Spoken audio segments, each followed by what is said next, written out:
Conversion जब तक ये जाति है असंभव है। और ध्यान आगे से सुनिए। मैं एक बार मैं अपने दर्शकों को बोलता हूं, ध्यान से आज हमारे इस शो को देखते रहिए। मैं चंडाल चौकड़ी की जुबान बंद कर दूंगा, एजेंडा चलाने वाले पापियों की दुकान बंद कर दूंगा, एजेंडा चलाने वाले पत्रकार, एजेंडा चलाने वाले पॉलिटिशियन, एजेंडा चलाने वाले प्रोफेसर, एजेंडा चलाने वाले लॉयर्स, एजेंडा चलाने वाले डॉक्टर्स, एजेंडा चलाने वाले एक्टिविस्ट, सबको मैं निमंत्रण दे रहा हूं कि इन सारे अकाउंट को खंडित करिए। और अगर आपको लगता है कि जो कुछ भी मक्खन लाल कह रहे हैं, आपके पास जो कुछ भी साक्ष्य हैं, उसे लेकर के क्यूवाइब के स्टूडियो में आइए। आगे बढ़िए। अब देखिए,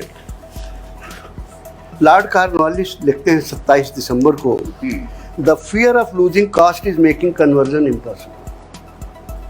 लॉर्ड कॉर्नवालिस कोई सड़क चलते आदमी तो नहीं थे, उनके पास पिटीशन आती थी। अबे दुबैश ने 1815 में कंप्लेंट किया था। किसने कंप्लेंट किया है? अबे दुबैश। अच्छा। Morally and intellectually Indians are far superior than us. ये उनके दस्तावेज हैं, मेरे नहीं है। होता ये है कि इस तरह की चीजों को फेस करने के बाद, चीजें करने के बाद, तब तक काफी परेशान हो चुके थे मिशनरी भी। और इन्होंने ये कहा कि ये जाति जो है ये हिंदुओं में एकता का प्रतीक है। और क्या होता है जरा ये सुनिए। दोबारा बोलिए सर, जोर से बोलिए। आ रहे हैं और भी कोटेशन है, जोर से बोलिए ताकि दर्शक ये सुन सकें कि जात हमारे यहाँ कमजोरी नहीं है, जात हमारी विशेषता है, हमारी एकता का प्रतीक है। छुपने छुपाने से बात बनेगी नहीं और किसी से डरने वाले भी नहीं है। जाति हमारी एकता का प्रतीक है। अब आप सुनिए, ये कौन लिख रहा है? ये अब एक के बाद एक कितने लोग लिख रहे हैं ये जरा सुनिए। एक के बाद एक नहीं लिख रहे हैं। 28 मई 1857 में जब हो जाता है, फेल हो जाता है, तो एक मैगजीन, मिशनरी मैगजीन छपती थी, फ्रेंड्स ऑफ इंडिया, कलकत्ता से। और उस मैगजीन में 1857 को लेके लिखा गया कि this was not a war between government of India और Indians, this was a war between Christianity versus Brahmanism. 1857 में मिशनरीज से war between Christianity and Brahmanism कह रहे हैं।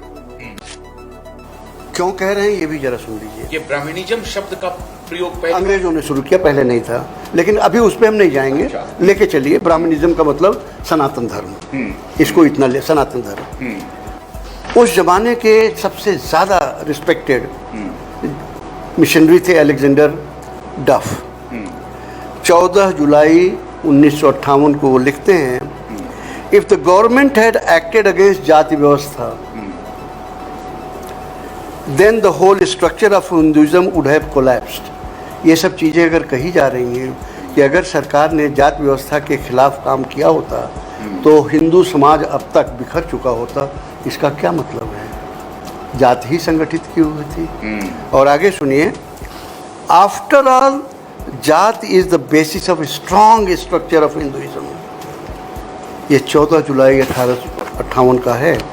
और एक दूसरे फादर दूसरे हैं, व्यायली कलकत्ता के, उन्होंने लिखा है, while we are analysing the causes of rebellions we must accept that jati was the main cause.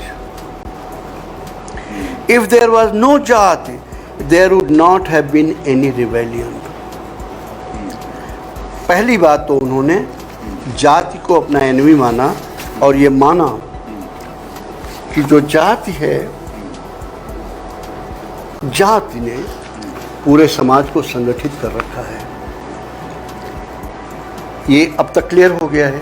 ये 17वीं शताब्दी तक आप कह रहे हैं, 18वीं शताब्दी तक कह रहे हैं। 1857 का मतलब 19वीं शताब्दी में आ गए। हाँ, तो 19वीं शताब्दी तक का आप अकाउंट कह रहे हैं जी। तब तक जाति हमारे संगठन का द्योतक था, हमारी कमजोरी का द्योतक नहीं था और हमारे समाज कोई में हेट्रेड नहीं था, कोई हेट्रेड और हमारे कोई ऊंच नीच नहीं था, कोई ऊंच नीच नहीं। और आगे अब आइए तो अब आपको क्लियर हो जाएगा। नहीं, ये जो रेटरिक्स दिया जाता है कि कान में अब हम नहीं जाएंगे, हम शीशे तो दिए जाते नहीं, थे, अब ये सब जो पानी नहीं पीने दिया जाता था, जो सब बता रहे हैं उनको बुला के बात कीजिए। हम उनके जवाब नहीं देने बैठे हैं यहाँ, हम तो दस्तावेज लेकर बैठे हैं आपके साथ में। हाँ, ठीक है। अंग्रेज हिंदुस्तानी नहीं है कि जरा सा हो जाए, कुछ उनको मिल जाए तो लगे ताशा और ढोल बजाने और नाचने गाने। नहीं, 1857 में अंग्रेज जीत गए, लेकिन वो बैठे नहीं। उन्होंने कहा कि जिनको हमने बहुत प्यार से पाला पोसा, आर्मी में जिनको सारी सुविधाएं दी गईं, उन्होंने हमारे खिलाफ रिवोल्ट क्यों किया, हमें ये समझना होगा। हिंदुस्तानियों की तरह नहीं है कि जीत गए तो चलो अब घर पे बैठ के ताला बजाओ। अब आगे सुनिए।